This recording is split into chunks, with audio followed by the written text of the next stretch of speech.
Bismillahirrahmanirrahim. Assalamualaikum warahmatullahi wabarakatuh. Alhamdulillah, puji dan syukur marilah senantiasa panjatkan kehadirat Allah Subhanahu wa taala, di mana pada hari ini kita masih diberikan banyak kenikmatan, terutama nikmat iman dari akhirat. Salawat serta salam semoga tercurah kepada Nabi Muhammad SAW, keluarga, sahabat, dan umatnya yang setia kepada ajarannya hingga akhir zaman. Bapak-bapak, ibu-ibu, dan teman-teman sekalian yang dimuliakan Allah, pada malam ini kita akan melaksanakan acara peringatan Nuzulul Quran sebagai upaya mengingatkan kembali bahwa Ramadan sebagai syahrul Quran dan pentingnya kita kembali kepada Al-Quran sebagai rumah hidup. Susunan acara yang akan kita jalani yaitu pertama pembukaan, kedua pembacaan kalam ilahi, ketiga sambutan dari Ketua Umum Dewan Pengurus DKI Amin, dan berikutnya acara inti yaitu ceramah yang akan disampaikan oleh Ustaz Tafidin LC. Terakhir doa atau penutup. Baiklah, pembukaan acara sudah disampaikan. Berikutnya mari kita dengarkan pembacaan ayat suci Al-Quran. Kita persilahkan saudara Hanif untuk membacakan Al-Quran dan sari tilawahnya. Dalam hal ini yang dibacakan Quran surat Al-Qadr ayat 1-5.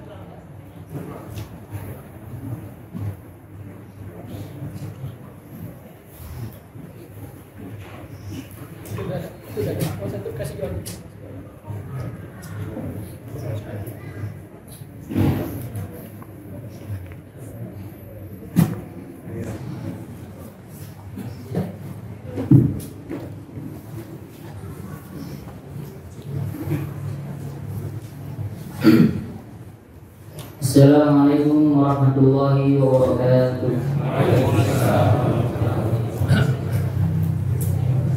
A'udzu billahi minasy syaithanir rajim. Bismillahirrahmanirrahim. Inna في ليلة القدر وما أدراك ما ليلة القدر ليلة القدر خير من 1000 شهر تنزل الملائكة والروح فيها بإذن ربهم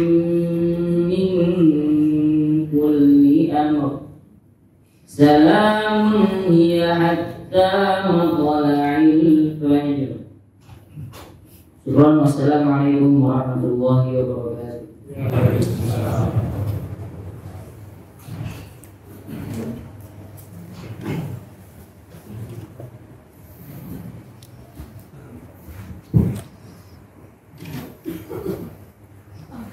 Demikianlah pembacaan Al-Quran sudah kita dengarkan. Mudah-mudahan kita semua mendapatkan hidayah dari Allah Subhanahu wa taala dan acara dapat berjalan dengan lancar. Berikutnya sambutan dari Ketua Panitia Pelaksanaan Kegiatan Ramadan 1445 Hijriah atau 2024 Masehi Masjid Al-Amin. Kami persilahkan kepada Bapak Priyono selaku Ketua Panitia Pelaksanaan Kegiatan Ramadan 1445 Hijriah untuk memberikan sambutannya.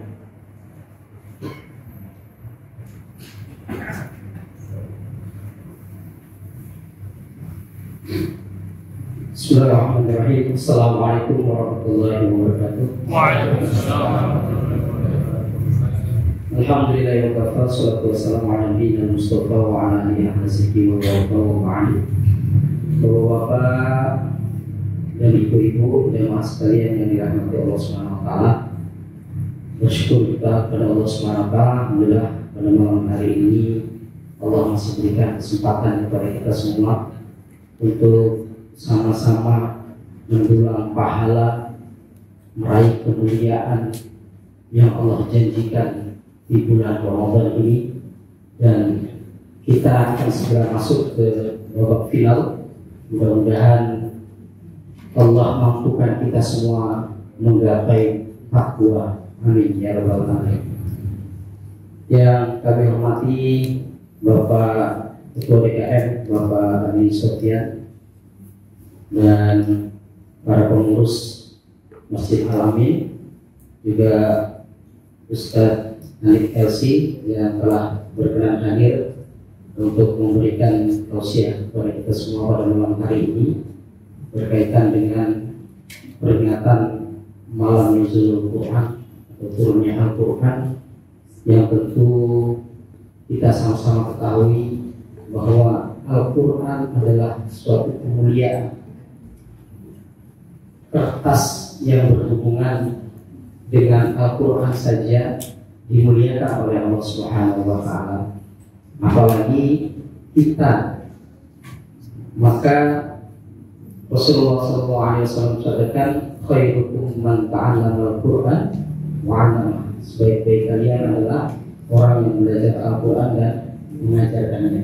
Maka kita akan sama-sama mendengarkan bagaimana kemuliaan yang Allah berikan kepada kita semua, sehingga kita ketika menjadikan Al-Quran sebagai pedoman hidup kita dan menjadikan Al-Quran sebagai barometer kebahagiaan kita, maka Allah akan berikan kebahagiaan baik di dunia dan di akhirat, yang nanti sama-sama akan kita dengarkan penyampaian dari Ustaz Ani.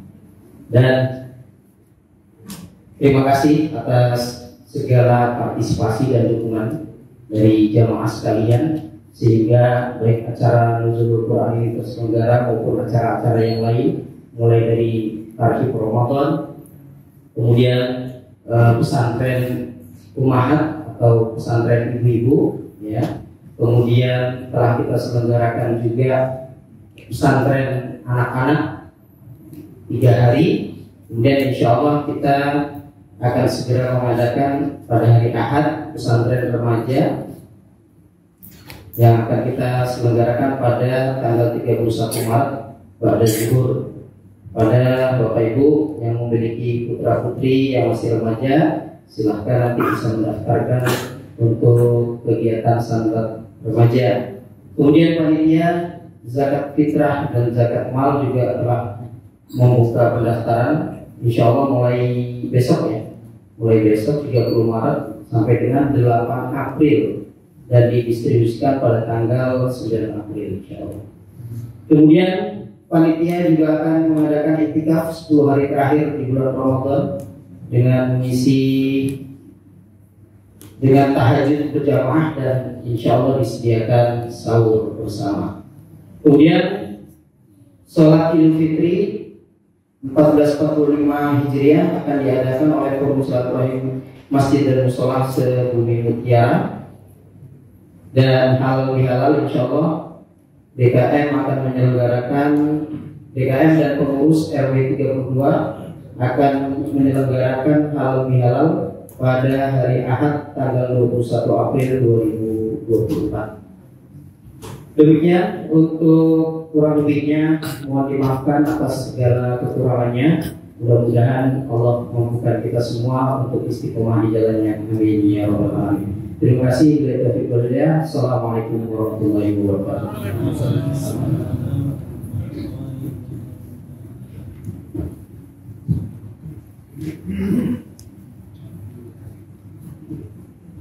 Terima kasih kepada Bapak Priyono selaku Ketua Panitia Pelaksanaan Kegiatan Ramadan 1445 Hijriah yang telah memberikan sambutannya. Berikutnya, mari kita masuki acara inti, yaitu ceramah dalam rangka peringatan Nuzulul Quran. Melalui ceramah ini, mudah-mudahan kita semua mendapatkan pencerahan sehingga memiliki kesadaran dan kemauan untuk menjadikan Al-Quran sebagai rujukan dalam kita menjalani kehidupan sehari-hari. Ceramah ini akan disampaikan oleh Ustaz Muhammad Hanif Elsi. Beliau dari Darul Hadis Bekasi. Barangkali nanti Ustaz dapat memperkenalkan dirinya lebih lanjut. Sebelum waktu dan tempat kami serahkan, kami mohon berkenan kiranya Ustaz nanti di akhir ceramah dapat sekaligus memimpin doa penutup. Baiklah, kita persiapkan diri dan kami persilakan kepada Ustaz Muhammad Aini LCMPD untuk memulai ceramah.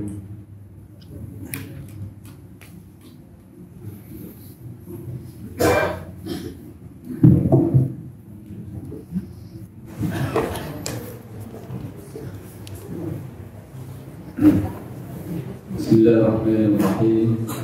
Assalamualaikum warahmatullahi wabarakatuh.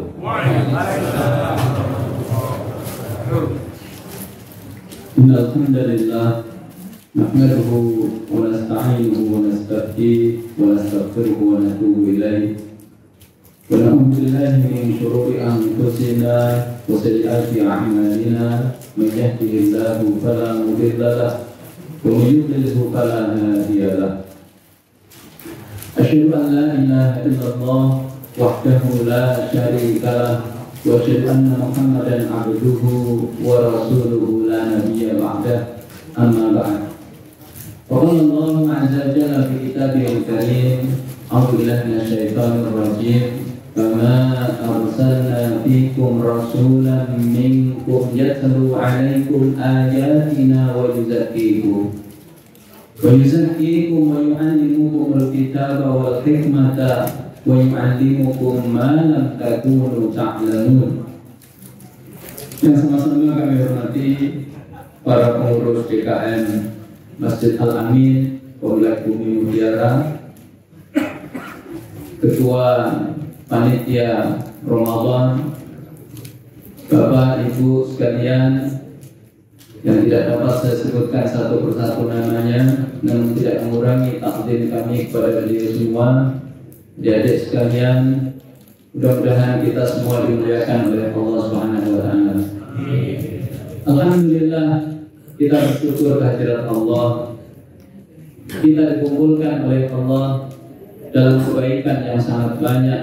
Setelah kebaikan iman dan Islam, kebaikan bertemu dengan Ramadan, kebaikan untuk mengisinya dengan berbagai amal saleh, dengan siang, dengan qiyam, dan malam hari ini kita dihimpun oleh Allah dalam rangka mencintai Al-Quran.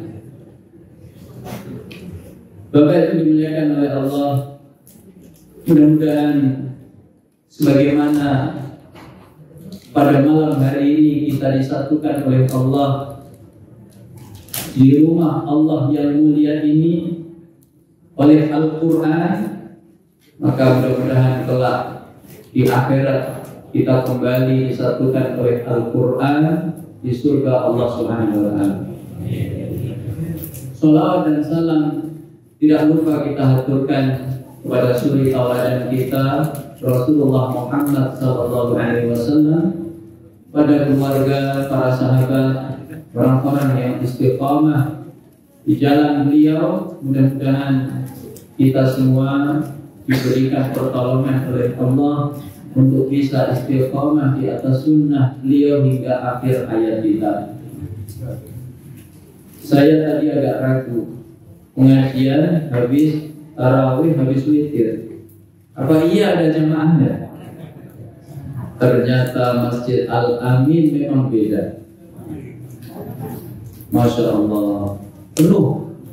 Yang di dalam, yang di luar, yang di depan, yang di belakang, semuanya penuh. Mudah-mudahan kelak kita dihimpun oleh Allah di surga. Tema Nuzulul Quran malam hari ini adalah ahamiyatu mu'ayyashatil Quran. Pentingnya kita berinteraksi dengan Al-Quran. Syahrul Ramadan, Syahrul Quran. Bulan Ramadan itu bulan Al-Quran. Maka salafun salih di dalam menghidupkan Ramadan, mereka mengisinya dengan berinteraksi terhadap Al-Quran. Mari kita lihat bagaimana kehidupan salafun salih ketika bulan Ramadan. Dari kalangan tabi'in misalnya Sa'id ibnu Jubair rahimahullah, ketika Ramadan maka khatam Quran itu 2 hari sekali. Berarti sehari berapa juz, Pak? 15 juz. Ya, kita tadi tarawih alhamdulillah 15 juz. Dari Al-Kahfi sampai An-Nas. Jadi mirip seperti siapa? Sa'id ibnu Jubair. Kemudian Qatadah rahimahullah, di luar Ramadan beliau khatam Quran itu seminggu sekali. Begitu Ramadan tiba, malam pertama sampai malam 20, maka 3 hari sekali khatam Quran. Begitu masuk Asyrul Awakhir, maka setiap hari khatam Al-Quran. Kita mundur ke belakang. Imam Malik rahimahullah, ulamanya negeri Hijrah Madinah Al-Munawwarah, yang setiap hari mengisi kajian hadis di Masjid Nabawi. Begitu Ramadan tiba, Bapak Ibu bayangkan kajian hadis dihentikan sementara oleh beliau. Padahal kajian hadis penting apa tidak? Demi berinteraksi terhadap Al-Quran. Maka kalau kajian hadis ditutup, bayangkan dengan hal-hal yang tidak penting lainnya. Bagaimana dengan nonton TV? Kalau kajian hadis saja dihentikan, bagaimana dengan TV? Maka selama Ramadan perlu rasanya kita museumkan sementara TV kita. Kalau perlu dikafani terlebih dahulu. Muridnya Imam Malik, Al-Imam Asy-Syafi'i rahimahullah, bagaimana beliau ketika Ramadan disebutkan oleh muridnya, namanya Rabi' bin Sulaiman Al-Muradi. Wa kana Asy-Syafi'i yahtimul Qur'an fi Ramadan 60 khatmatan. Adalah Imam Syafi'i selama Ramadan khatam Quran 60 kali. Berarti setiap hari berapa kali, Pak? 2 kali. Gampang hitungnya. Imam Al-Bukhari, Muhammad bin Ismail Al-Bukhari, yang menulis Sahih Al-Bukhari, kitab paling sahih setelah Al-Quran. Bagaimana Imam Bukhari ketika di bulan Ramadan? Beliau kalau siang khatam sekali setiap hari. Kalau malam karena dibagi dengan ibadah yang lain, maka 3 malam sekali khatam. Jadi siangnya 30 kali, malamnya 10 kali. Total 40 kali Imam Bukhari khatam Quran. Ini jamaah Masjid Al-Amin, dilihat dari wajahnya ini sudah khatam Quran 10 kali. Karena pucat semua ini. Jangan dimuliakan oleh Allah. Mengapa mereka begitu bersungguh-sungguh berinteraksi dengan Al-Quran? Ada 5. Pertama, karena interaksi terhadap Al-Quran itu sababul karamah fid dunya, sebab kemuliaan di dunia. Di zaman terbaik, seleksi, kalau bahasa kita hari ini PNS, itu seleksinya adalah Quran. Maka Umar mempekerjakan mempekerjakan Nafi' ibnu Abil Haris di Makkah. Satu ketika Umar bertemu dengan Nafi' di kota Asfan. Maka beliau bertanya, siapa yang menggantikanmu di Makkah? Maka Nafi' menjawab, Ibnu Abzi. Siapa itu Ibnu Abzi?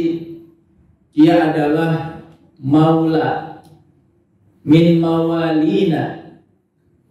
Maula itu budak yang dimerdekakan. Lalu Umar bertanya, mengapa kamu tunjuk dia sebagai penggantimu di Makkah? Apa jawaban Nafi'? Li'annahu qari'ul Qur'an wa alimun bil faraid. Dia ahli Quran, dia paham ilmu faraid. Maka ijtihadnya Nafi' dibenarkan oleh Umar. Umar mengutip hadis Nabi, "Ama inna nabiyakum sallallahu alaihi wasallam qala." Ketahuilah nabi kalian bersabda, "Innallaha yarfa'u bihadzal kitabi aqwaman wa yadh'u bihil akharin." Allah mengangkat dengan Al-Qur'an ini sebagian kaum, dan dengan Al-Qur'an pula Allah merendahkan sebagian kaum. Siapa yang diangkat derajatnya oleh Allah dengan Al-Qur'an? Mereka yang berinteraksi dengan Al-Quran, mengimani Al-Quran, maka derajatnya diangkat oleh Allah. Tapi siapa yang memusuhi Al-Quran, menjauhi Al-Quran, maka dihinakan oleh Allah Subhanahu wa Ta'ala. Maka bayangkan, kalau perkara seperti ini menjadi kebiasaan dalam kehidupan kita, maka insya Allah negeri kita menjadi negeri yang baldatun thayyibatun wa rabbun ghafur. Seleksi kepemimpinan itu Al-Quran, dari level terendah sampai level yang tertinggi. Kalau mau nyalon jadi ketua RT yang minimal 3 juz, ketua RW 5 juz, lurah 7 juz, camat 10 juz, bupati 15 juz, wali kota 20 juz, gubernur 25 juz, presiden hafidh Quran. Maka kalau pemimpinnya ahli Quran seperti itu, Pak, kira-kira ada nggak serangan fajar? Kalau serangan fajar tidak ada, maka insya Allah korupsi pun tidak ada, penyalahgunaan wewenang tidak ada. Maka jadilah negeri kita baldatun thayyibatun wa rabbun ghafur. Ini pertama. Kedua, jemaah yang dimuliakan oleh Allah, interaksi dengan Al-Quran itu sebab keselamatan kita dari azab kubur. Azab kubur itu fenomena yang mengerikan. Maka Rasulullah mengajarkan kepada para sahabat sebuah doa seperti mengajarkan Al-Quran. Kalau ada doa diajarkan seperti Al-Quran, kira-kira doa seperti itu penting apa tidak, Pak? Apa bunyi doanya? Allahumma inni a'udzubika min adzabil qabr wa min adzabi jahannam wa min fitnatil mahya wal mamat wa min syarri fitnatil masiihid dajjal. Di antara bentuk azab kubur itu disebutkan wa yuqayyadu ilaihi a'ma abkam fi yadihi mirzabatun min hadid allati law duriba biha jabalun la sara turaban.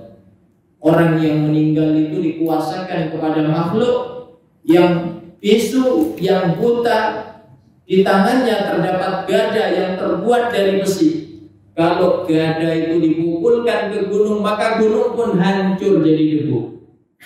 Fayadribuhu darbatan hatta yasma'aha ma bainal masyriq wal maghrib ghairu thaqalain. Maka dipukul dia dengan gada itu.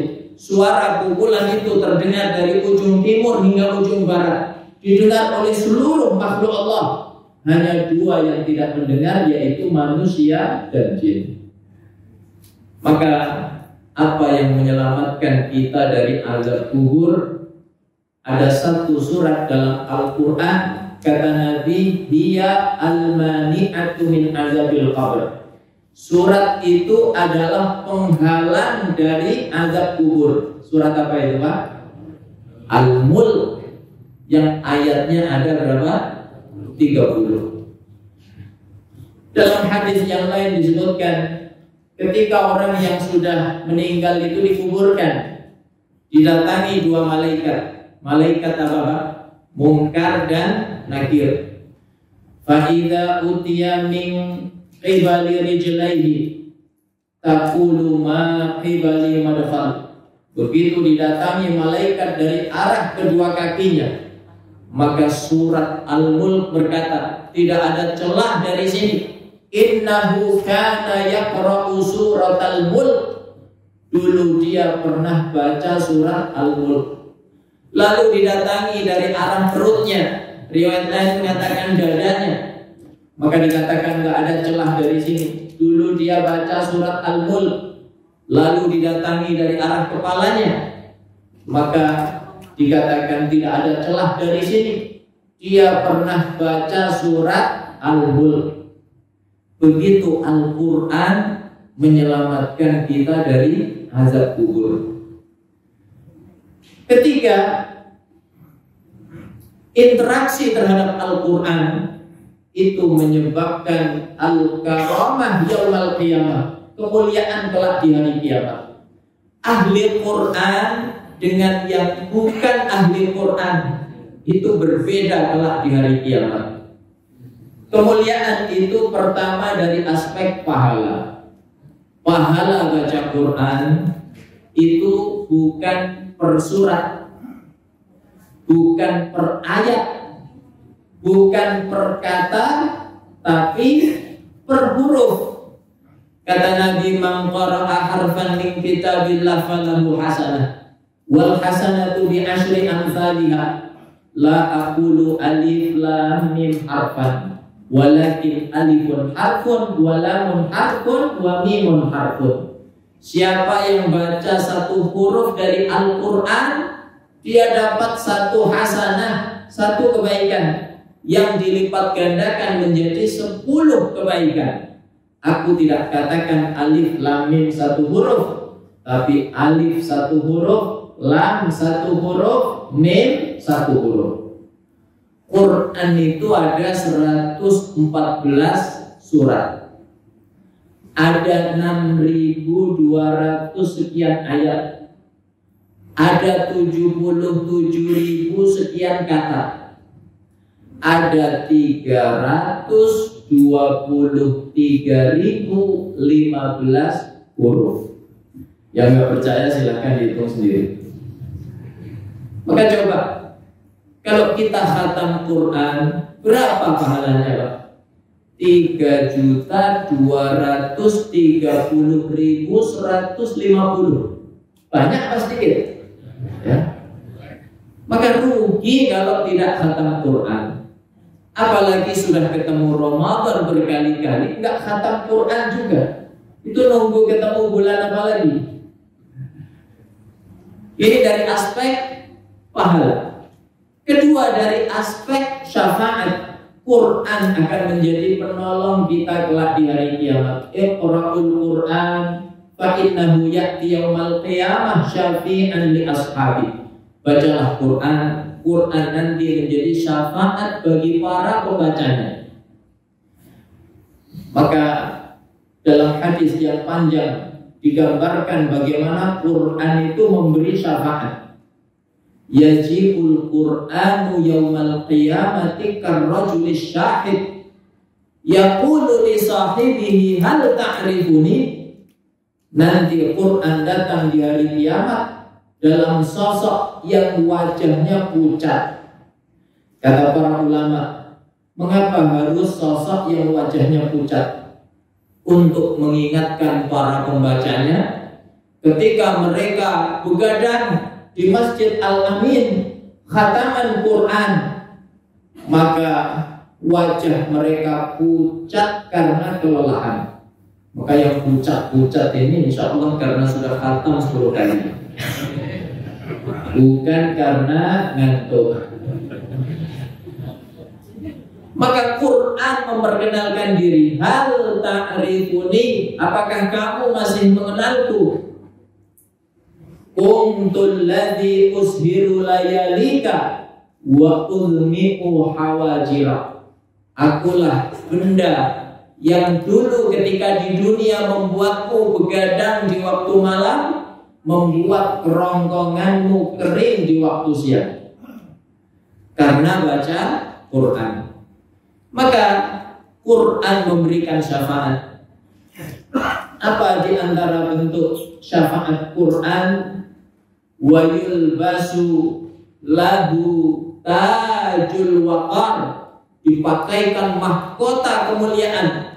Dalam hadis yang lain disebutkan alladzi dhauquhu abwa'u min dha'is syams, cahayanya itu lebih terang dibanding cahaya matahari ketika di dunia.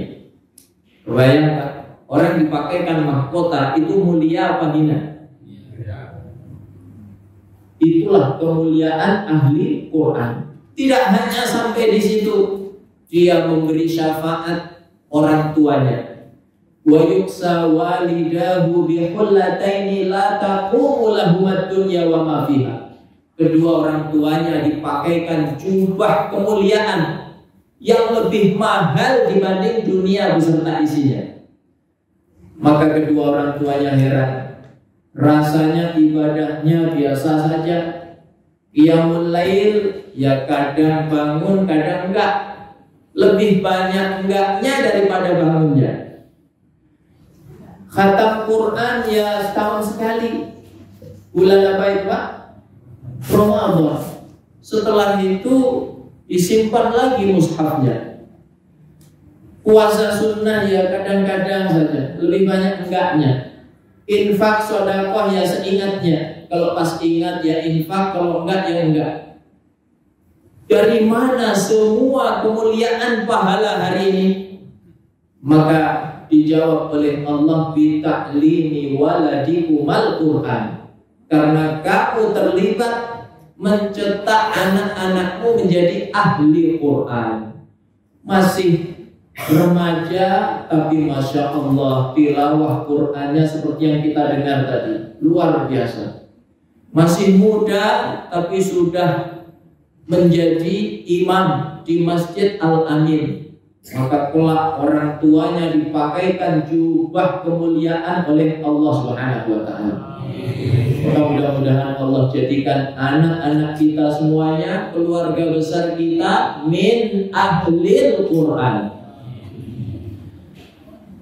Ini di akhirat.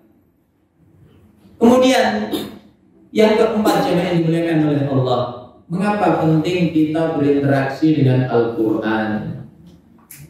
Karena Quran itu mu'jizatullahil khalidah, mukjizat Allah yang kekal. Nabi-nabi dulu diberi mukjizat oleh Allah. Ada yang sifatnya sementara, seperti tongkatnya Nabi Musa, bisa membelah lautan, bisa berubah jadi ular. Tapi begitu Nabi Musa diwafatkan oleh Allah, tongkatnya masih berguna atau tidak? Sudah tidak. Nabi Isa diberi mukjizat oleh Allah, menyembuhkan orang sakit, orang buta, bahkan menghidupkan orang mati. Tapi itu sementara saja. Tapi Al-Quran ini adalah mukjizat yang selamanya. Quran itu isinya seluruhnya adalah mengandung mukjizat dari Allah Subhanahu wa taala. Kalau kita mendapati satu kata kok beda dengan kata yang lainnya, ada tambahan huruf misalnya, maka bukan Qur'annya yang salah, tapi ada mukjizat di sana. Seperti Allah berfirman di surat Thaha, wa'mur ahlaka bis-sholati wastabir 'alaiha la nas'aluka rizqan nahnu narzuquk wal 'aqibatu lit-taqwa. Perintahkan keluargamu untuk sholat dan bersabarlah kamu atasnya. Mengapa Allah gunakan redaksi wastabir? Padahal di ayat yang lain di surat Al-Kahfi yang Bapak Ibu sering baca hari Jumat, wasbir nafsaka ma'al ladzina yad'una rabbahum bil ghadati wal ashiyyi yuriduna wajhah. Allah gunakan wasbir. Tapi mengapa di ayat ini wastabir? Ada tambahan huruf ta di sana. Bukan Qur'annya yang salah, tapi ada mukjizat yang besar di sana. Ziyadatul huruf tadullu ala ziyadatil makna. Tambahan huruf itu menunjukkan tambahan makna. Maka kesabaran yang dibutuhkan untuk mendidik anak sholat itu bukan kesabaran yang tipis setipis tisu. Baru nyuruh sekali besok sudah bawa kayu. Tapi kesabaran yang ekstra. Dan ini kita bisa pahami di dalam hadis Nabi, muru auladakum bis sholati wa hum abna'u sab'in. Perintahkan anakmu sholat saat umurnya berapa, Mas? 7 tahun. 7 tahun itu sudah balik atau belum? Belum. Lalu kata Nabi, wadribuhum wa hum abna'u ashrin. Pukul kalau usianya sudah 10 tahun masih belum benar sholatnya, tapi pukulan yang mendidik, bukan yang menyakiti. Dari 7 ke 10 lama apa sebentar? Lama. 10 pun belum balik. Anak balik zaman saya itu 15 tahun. Ya, sekarang ini relatif lebih cepat seiring kecanggihan teknologi informasi. Karena sering online, jadi baliknya lebih cepat. Maka nggak menutup kemungkinan nanti ada satu zaman bayi baru lahir langsung online, langsung balik. Siapa yang dimuliakan oleh Allah? Penting kita hari ini mengetahui kapan anak kita pertama kali balik. Karena kalau sudah balik, maka dia harus menjalankan seluruh kewajiban di dalam agamanya. Jadi dari 7 ke 10 ke 15, begitu kesabaran yang dibutuhkan untuk mendidik anak-anak kita sholat. Kesabaran yang ekstra. Makanya Allah katakan wastabir. Ini dari aspek huruf. Dari aspek pilihan kata. Pilihan kata Al-Quran itu mengandung mukjizat. Contoh, dalam surat An-Naba yang dihafal oleh anak-anak kita, wa anzalna minal mu'sirati ma'an sajjaja. Dan kami turunkan dari mu'sirat, ya, diterjemahkan awan. Itu hujan yang lebat. Mengapa Allah gunakan kata mu'sirat? Awan itu kalau kita cari bahasa Arabnya itu sahab. Mengapa Allah tidak gunakan wa anzalna minas sahab? Kenapa Allah pilih mu'sirat dari kata aksara yuksiru, ya, memeras? Maka kalau Bapak umrah atau haji beli jus mangga, apa bahasa Arabnya? Asir mango. Jus jeruk, asir portokal. Jadi perasan, ya, jus. Allah hendak menjelaskan proses terjadinya hujan. Makanya Allah gunakan mu'sirat. Demikian pula di surat At-Tariq Allah mengatakan was-samaa'i dzatir raj'. Terjemahannya apa? Demi langit yang mengandung hujan. Mengapa Allah pilih raj'? Hujan itu bahasa Arabnya apa? Matar. Mengapa tidak matar? Raj' dari kata roja'a yarji'u raj'an, kembali. Allah hendak menjelaskan proses terjadinya hujan. matahari menyinari bumi, menyerap air, baik air laut maupun air sungai, lalu disimpan di awan, lalu dikembalikan ke bumi. Begitu mukjizat Al-Quran dari aspek pilihan katanya. Lalu dari aspek urutannya, ya, tertib urutan. Setiap takdir wa takhir dalam Al-Quran itu mengandung mukjizat. Contoh Pak, di surat Al-Ma'idah ayat 38, ketika Allah berbicara tentang pencuri, maka yang didahulukan laki-laki apa perempuan Pak? Laki-laki apa perempuan? Laki-laki.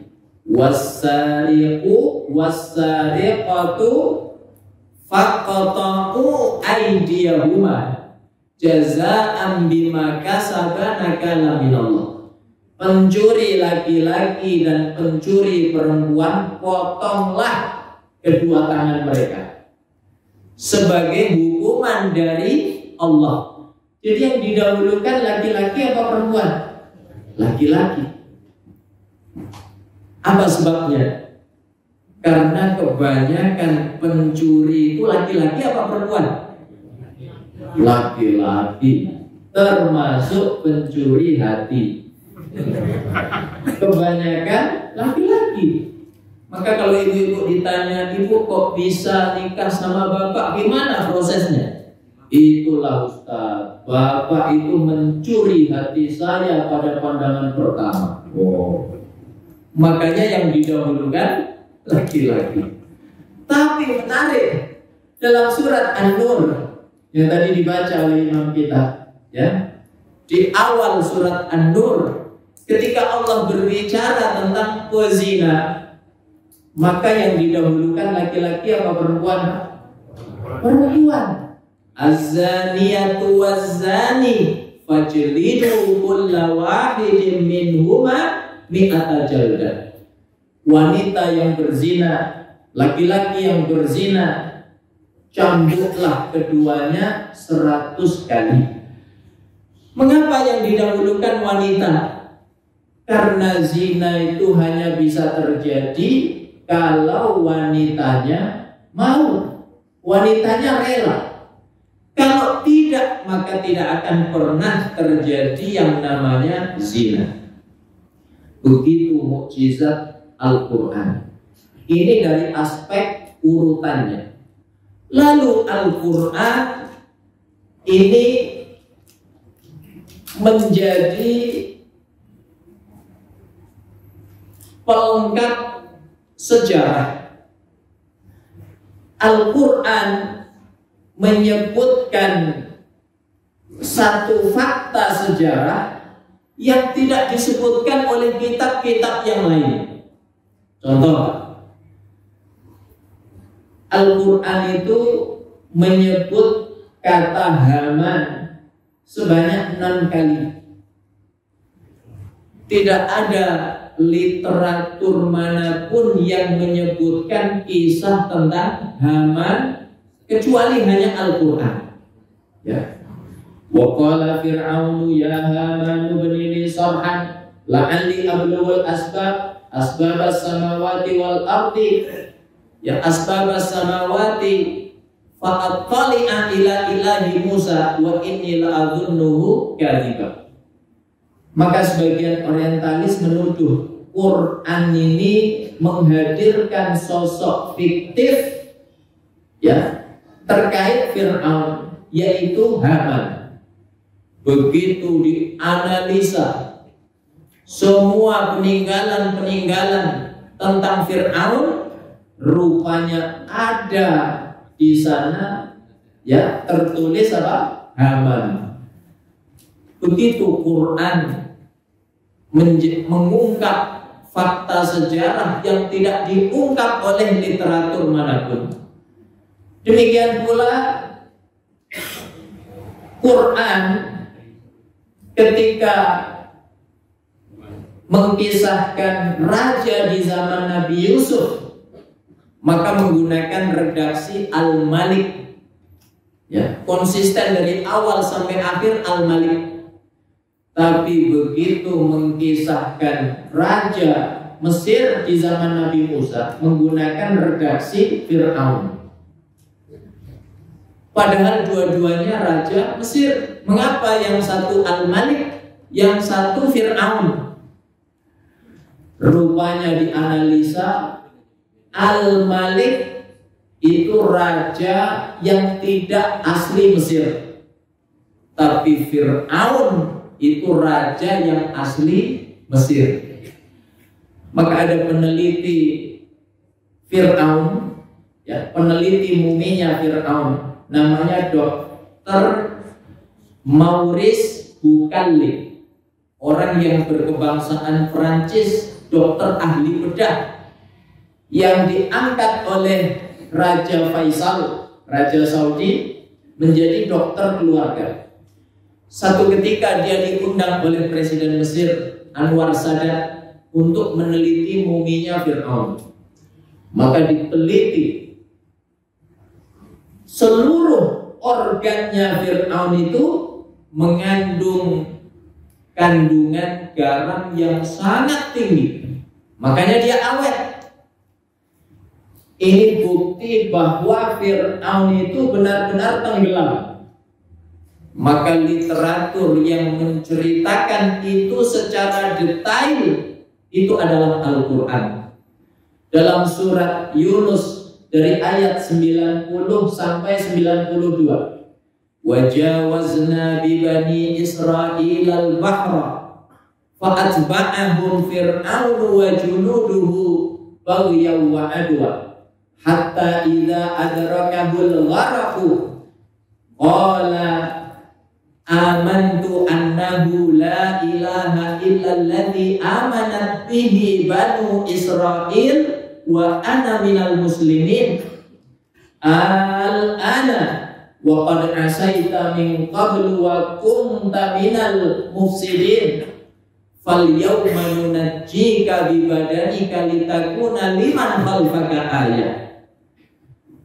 Kami seberangkan Bani Israel, ya, menyeberangi lautan, yaitu Laut Merah, lalu disusul oleh Fir'aun dan tentaranya. Maka Fir'aun dan tentaranya ditenggelamkan oleh Allah. Begitu Fir'aun tenggelam, nyawanya sudah di tenggorokan, maka dia berkata, amantu, aku beriman kepada Tuhan yang sesungguhnya tiada Tuhan selain Dia, yaitu Tuhan yang diimani oleh Bani Israel, dan aku termasuk orang yang berserah diri. Allah itu maha menerima taubat selama nyawa belum di sini. Kata Nabi, innallaha yaqbalut taubah ma lam yughargir. Allah menerima taubat seorang hamba sebelum yughargir, nyawanya di sini. Kalau sudah di sini sudah terlambat. Maka kata Allah di ayat berikutnya, al-ana wa qad asaita. Mengapa baru sekarang kamu beriman? Sebelum ini kamu maksiat dan kamu termasuk orang yang membuat kerusakan. Lalu kata Allah di ayat 92, fal yauma nunajjika bi badanika litakuna liman khalfaka ayat. Maka pada hari ini kami selamatkan badanmu supaya menjadi pelajaran bagi generasi setelahnya.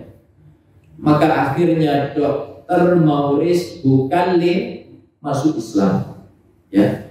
Begitu mukjizat Al-Quran mengungkap fakta sejarah. Maka orang yang mempelajari Quran, dia akan memiliki kecerdasan yang berbeda dibanding yang tidak mempelajari Al-Quran. Maka jangan heran, ada anak cerdasnya luar biasa, otaknya seperti komputer. Coba baca ayat paling atas halaman sekian, maka langsung bunyi. Ada Pak? Nah, coba baca 10 ayat sebelum ini, langsung bunyi. begitu dahsyatnya mukjizat Al-Quran. Maka menarik, dalam buku Militan Islam ditulis oleh Gottfried Jensen, nah, begitulah namanya, susah. Buku ini sempat beredar, dilarang beredar disebabkan membongkar kedok negara-negara barat di dalam mencaplok negeri-negeri kaum muslimin. Tapi akhirnya beredar juga. Maka disebutkan mengapa negeri-negeri yang berada di bawah kekhalifahan Turki Utsmani itu sulit ditaklukkan. Apa sebabnya, Pak?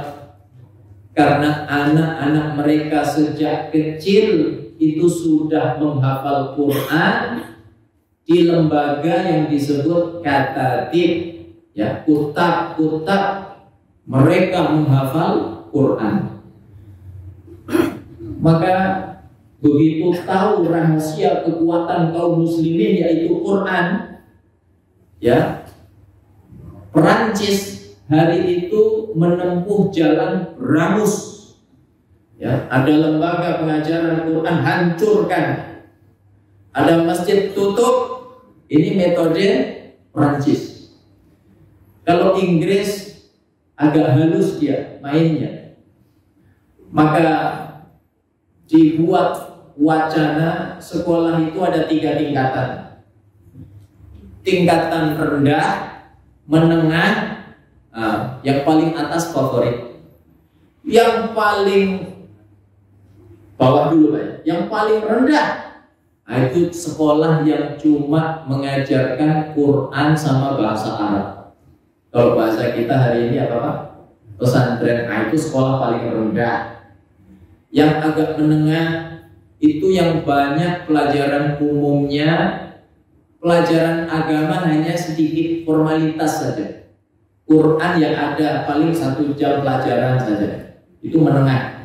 Yang favorit itu yang hanya umum saja, yang tidak ada agama dan tidak ada Quran sama sekali. Kira-kira negara kita hari ini itu menganut Prancis apa Inggris, Pak? Ya. Jadi Masya Allah, Quran ini benar-benar mukjizatullahil khalidah, mukjizat Allah yang kekal. Terakhir yang kelima, tidak terasa sudah 40 menit. Ya. Yang kelima, mengapa kita penting untuk berinteraksi dengan Al-Quran? Quran itu lahu daurun fi taghyiril mujtama' ilal afdal, punya peran yang kuat di dalam merubah masyarakat menjadi lebih baik. Pengaruh Quran itu dahsyat, luar biasa. Dia menghadirkan kenikmatan di dalam jiwa yang itu tidak bisa difahami kecuali oleh mereka yang hatinya terpaut dengan Al-Quran. Contoh, Nabi dan para sahabat pulang dari medan jihad, maka beristirahat di sebuah lembah. Rasulullah perintahkan sahabat untuk berjaga. Maka 2 orang berjaga. Yang satu namanya Abbad bin Bishr, yang satu namanya Ammar bin Yasir. Ammar sudah tidak kuat menahan ngantuk, maka Ammar istirahat terlebih dahulu. Jadi yang jaga pertama Abbad bin Bishr. Abbad bin Bishr mengamati situasi, rasanya aman. Maka dia ingin mendapatkan pahala yang lebih. Kalau cuma berjaga saja, ya sebenarnya sudah besar pahalanya. Tapi dia kreatif, dia ingin mendapatkan pahala yang lebih dari itu. Maka dia isi dengan qiyamul lail. Dalam qiyamul lailnya dia baca surat Al-Kahfi. Al-Kahfi panjang apa pendek, Pak? 110 ayat. Dia rasakan kenikmatan berinteraksi dengan Al-Quran, tidak sadar sniper musuh mengintai. Ya, zaman itu sniper pakai busur dan anak panah. Maka dipanah dia tepat mengenai dadanya. Lalu dia cabut, ya, cabut anak panah dari badan. Itu sakit apa enggak? Ya, anak panah itu masuknya gampang, keluarnya susah. Ya, bayangkan cabut anak panah tanpa obat anestesi, itu sakitnya seperti apa? Dicabut begitu saja. Dia lanjutkan interaksinya terhadap Al-Quran. Dipanah lagi, dicabut lagi, darah mengucur deras. Dipanah lagi, dicabut lagi, begitu seterusnya, sampai yang memanah itu takut, lari dia. Ini manusia atau bukan? Dipanah nggak bergeming sama sekali. Akhirnya dia selesaikan sholatnya. Setelah itu dia pun roboh. Dia bangunkan Ammar bin Yasir. Wahai saudaraku, giliranmu berjaga, aku terkena panah.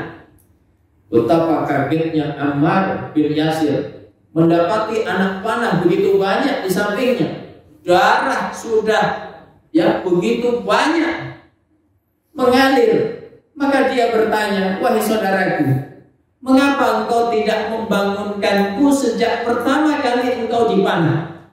Apa jawaban Abbad bin Bishr? Aku tidak senang memutus kenikmatanku terhadap Al-Quran.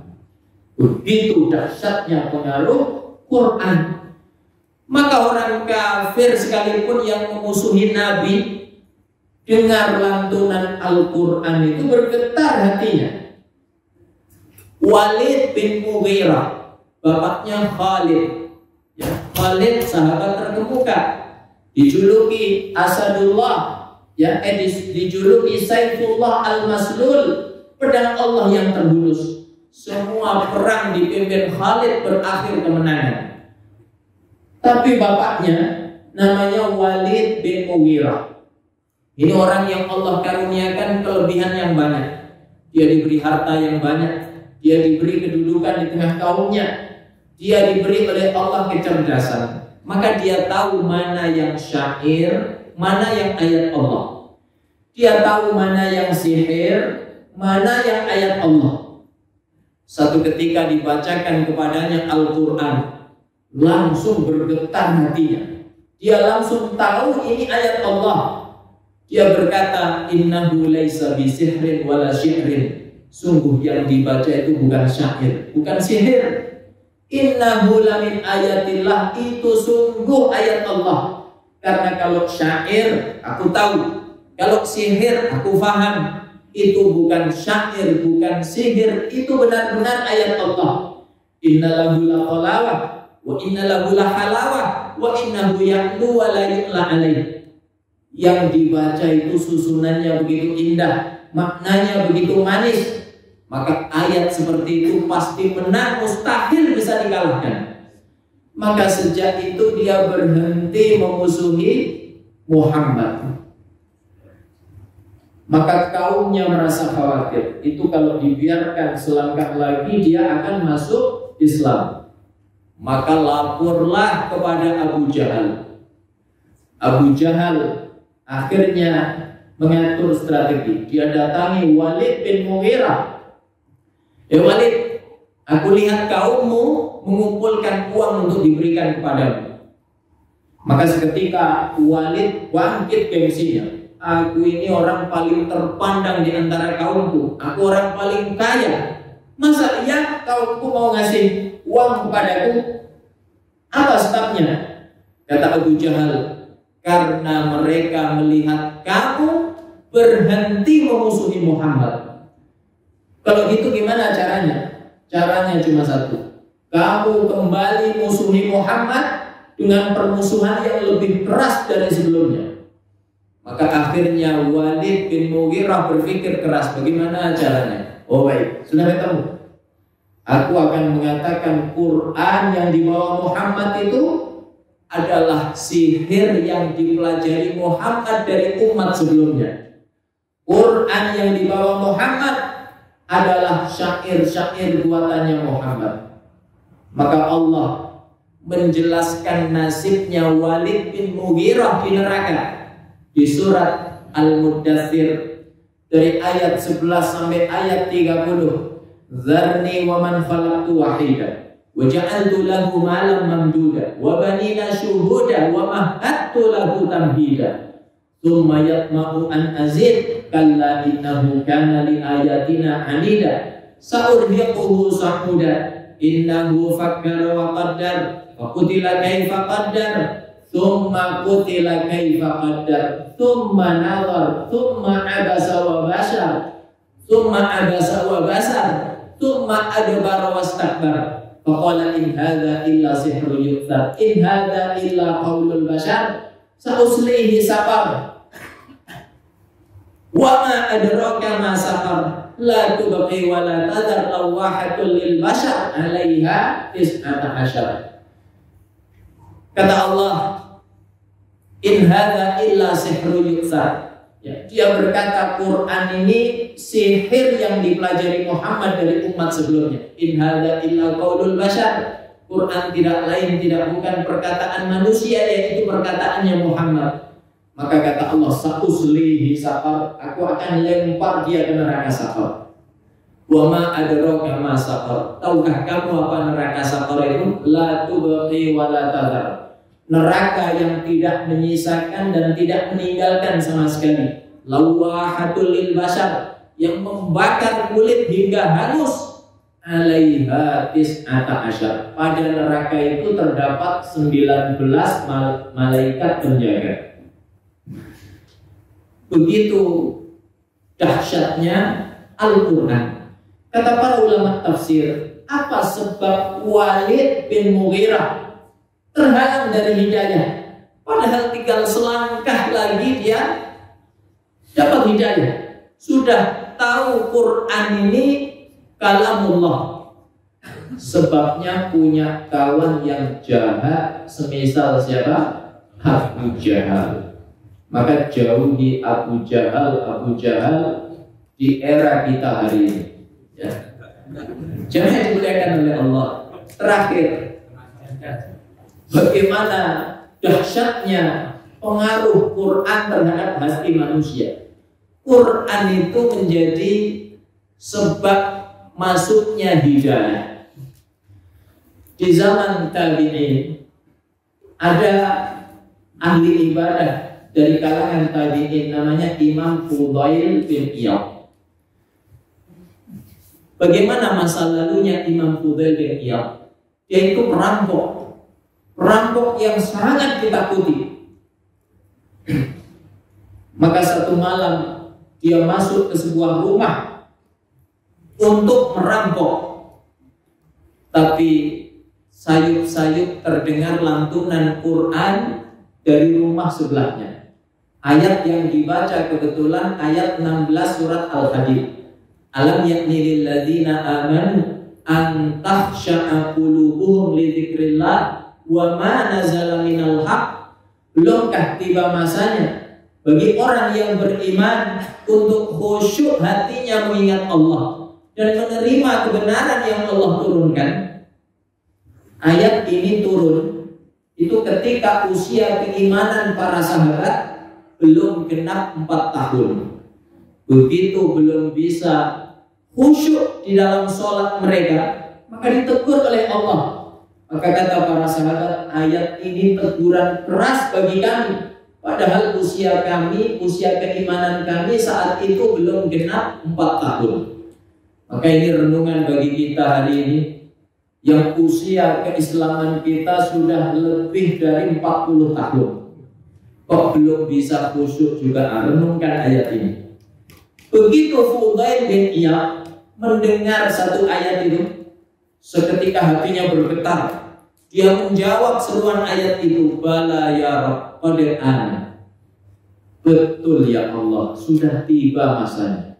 Sudah tiba masanya bagi orang yang beriman untuk khusyuk hatinya mengingat Allah dan menerima kebenaran yang Allah turunkan. Maka dia keluar dari rumah itu dalam keadaan taubat. Orang kalau dapat hidayah saat ngaji di masjid kan biasa. Ini dapat hidayah saat merampok. Begitu dahsyatnya Al-Quran. Makanya kalau punya tetangga yang ahli Quran, bersyukurlah kepada Allah. Maling pun bisa dapat hidayah. Setelah itu dia beristirahat di sebuah bangunan kosong. Tidak lama kemudian melintaslah kafilah dagang. Kata pemimpin kafilah itu, celaka. Malam ini kita berada di kotanya Fudail bin Iyad. Perampok yang kejam itu. Fudail bin Iyad mendengarnya. Maka dia semakin menyesali keadaannya. Dia berkata, ya Allah, ternyata hidupku selama ini hanya menimbulkan ketakutan bagi kaum muslimin. Ya Allah, saksikan, aku taubat kepadamu dengan taubat yang sesungguhnya. Jika memang engkau terima taubatku, jadikanlah aku abidal haramain, ahli ibadah di dua kota suci Makkah dan Madinah.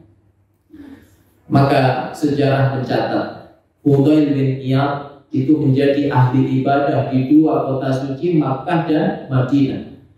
Imam Ibnul Mubarak, Abdullah Ibnul Mubarak menulis surat, ya abidal haramain lau absartana la arafta annaka fil ibadati tal'abi. Hei ahli ibadah dua kota suci Makkah dan Madinah, kalau kamu melihat apa yang kami lakukan, yaitu jihad fisabilillah, tentu kamu akan melihat ibadah-ibadahmu itu tidak lebih dari mainan. Ya. Jadi jemaah yang dimuliakan oleh Allah, begitu pengaruh Al-Quran di dalam merubah hati manusia menjadi lebih baik. Maka kesimpulannya, jangan sampai kehidupan kita jauh dari Al-Quran. Apapun yang dekat dengan Quran mulia, seperti yang dikatakan oleh guru kita tadi. Apapun yang dekat dengan Quran mulia. Malaikat yang membawa Al-Quran, Jibril, menjadi malaikat paling mulia. Rasul yang menerima Al-Quran, Rasulullah Muhammad SAW, menjadi Rasul paling mulia. Bulan diturunkannya Al-Quran, Ramadan, menjadi bulan paling mulia. Malam diturunkannya Al-Quran, malam Al-Qadar, menjadi malam paling mulia. Maka kalau kita ingin menjadi manusia-manusia yang mulia, jangan pernah jauh dari Al-Quran. Mudah-mudahan peringatan Nuzulul Quran malam hari ini semakin menambah kecintaan kita terhadap Al-Quran, dan semoga Allah jadikan diri kita, keluarga kita, anak-anak kita semuanya min ahlil Quran. Amin ya rabbal alamin. Mari kita akhiri dengan doa, karena doa yang mustajab, doa setelah amal soleh. Mudah-mudahan salat berjamaah kita, kecintaan kita terhadap Al-Quran, interaksi kita terhadap Al-Quran dan hadis Nabi dari awal hingga akhir mengantarkan doa kita mustajab di sisi Allah. Bismillahirrahmanirrahim. Alhamdulillahirabbil alamin. Hamdan na'imin, hamdan syakirin. Hamdan yuwafi ni'amahu wa yukafi'u mazidah. Ya Rabbana walakal hamdu kama yanbaghi li jalali wajhika wa 'azimi sultanik. Allahumma shalli wa sallim ala nabiyyina Muhammad wa ala alihi wa sahbihi wa sallim ajma'in. Allahumma inna nas'aluka mujibati rahmatik wa azaima maghfiratik wa salamata min kulli itham wal ghanimata min kulli bir wal fawza bil jannah wa najata minan nar. Allahumma inna nas'aluka ridhaka wal jannah wa na'udzubika min sakhatika wan nar. Allahumma la tada' lana fi majlisina hadza dhanban illa ghafarta wa la hamman illa farajta wa la maridan illa syafaita wa la mayitan illa rahimta wa la dainan illa qadaita wa la hajatan min hawaiji dunya wal akhirati illa qadaitaha ya rabbal alamin. Allahumma ati nufusana taqwaha wa zakkiha wa anta khairu man zakkaha anta waliyuha wa maulaha. Allahumma ighfir lana ma qaddamna wa ma akharna wa ma a'lanna wa ma asrarna wa ma anta a'lamu bihi minna. Antal muqaddim wa antal muakhir, la ilaha illa anta. Allahumma taqabbal minna salatana wa siyamana wa qiyamana wa ruku'ana wa sujudana wa takhashu'ana wa tadarru'ana wa tammim taqsirana ya rabbal alamin. Allahumma innaka afuwun tuhibbul afwa fa'fu anna. Allahumma arhamna bil Qur'an waj'alhu lana imama wa nuran wa hudan wa rahmah. Allahumma dzakkirna minhu ma nasina wa 'allimna minhu ma jahilna waj'alhu lana hujjatan ya rabbal alamin. Allahumma ij'alna wa ahlana wa abna'ana wa banatina min ahli al-Qur'an wa la taj'alhu min ahli al-fusuqi wal isyan. Rabbana taqabbal minna innaka antas samiul 'alim wa tub 'alaina innaka antat tawwabur rahim. Allahumma innaka ta'lamu anna hadhihi al-quluba qad ijtama'at 'ala mahabbatik wal taqat 'ala ta'atik wa tawahhadat 'ala da'watik wa ta'ahadat 'ala nasrati syari'atik. Wa dzikillahumma rabitataha wa dimuddaha wa ihtiha subulaha wa amlaha bi nurika allati la yahqu washrah suduraha bi faidil imani bik wa jamil tawakkuli 'alaik wa ahyiha bi ma'rifatik wa amitha 'ala syahadati fi sabilik. Innaka ni'mal maula wa ni'man nasir. Allahumma ij'al jam'ana hadza jam'an marhuma waj'al tafarruqana min ba'dihi tafarruqan ma'suma wa la taj'al fina shaqiyyan wa la mahruma. Allahumma anta ya muhawwilal ahwal hawwil ahwalana ila ahsanil hal. Rabbana atina fid dunya hasanah wa fil akhirati hasanah wa qina adzabannar wa adkhilnal jannata ma'al abrar ya aziz ya ghaffar ya rabbal alamin. Wassallallahu ala nabiyyina Muhammad wa ala alihi wa sahbihi wa sallam ajma'in. Subhana rabbika rabbil izzati amma yasifun wa salamun alal mursalin walhamdulillahi rabbil alamin. Assalamualaikum warahmatullahi wabarakatuh.